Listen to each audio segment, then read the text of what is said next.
Hello, I'm Tiffany Perkins from Heineman Elementary. I've brought some of my kids with me today to talk a little bit about the Echo Dot, or Alexa.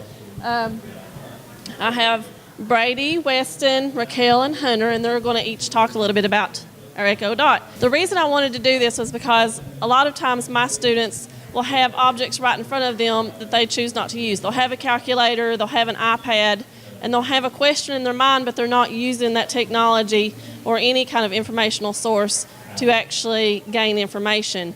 So I wanted to come up with something that would kind of motivate them to become more independent. New technology usually does that. In the long run, I look for that, they'll start to become more familiar with using informational technology, and that they'll reach out for that calculator, and they'll reach out for that iPad and other devices and search for things and know how to search for things. And so, in the future, this could help them with their jobs and, in college and knowing how to access information. My plan was to, first off, not tell them anything about it. I was collecting data. I paid attention to every time that they reached for information.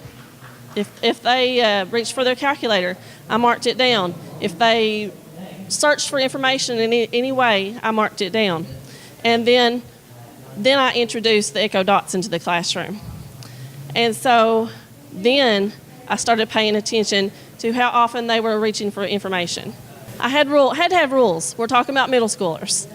So one of the rules was that they had to make sure that they only asked the Echo Dot questions during the practice phase of a lesson. If the teacher was talking, they were not to be asking questions.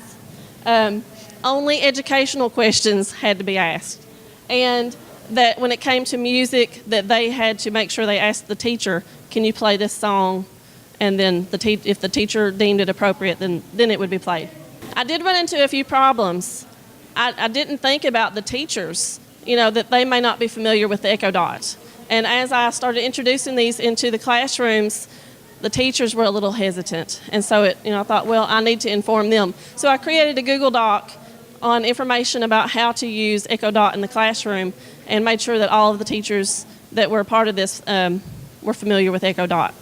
How I know it worked, my little tally sheet that I kept, you'll see the difference. Go ahead. Yeah. So you can see in the beginning here, this was before I introduced the Echo Dot. And then all the little ones were little tallies. You can see how much it increased over time. And then this is the second, closer to now. You can see, of course, we missed a lot of snow days. That's where the X's are. And you can actually pick out which of my kids are not individually. You can see, or I can on my data graph, I can see exactly which kids are not being impacted yet. I can see which kids are making most use of it, which kids are ready for me to start introducing different technology, making sure they reach for that calculator or that iPad or other device. 15 classes overall were impacted by this. Well over 200 students, because this was in the regular collaborative classroom. It did not just impact my caseload, it impacted every kid in every classroom. Overall, my data indicated that 98% of the students that used Alexa in every class every day.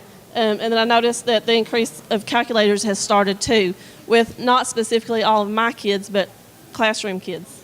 Okay, before I show you a little video, I want each of my kids to tell you their favorite part of using the Echo Dot. The audio book, where it reads to you. It really helps me, because I'm not that good at reading.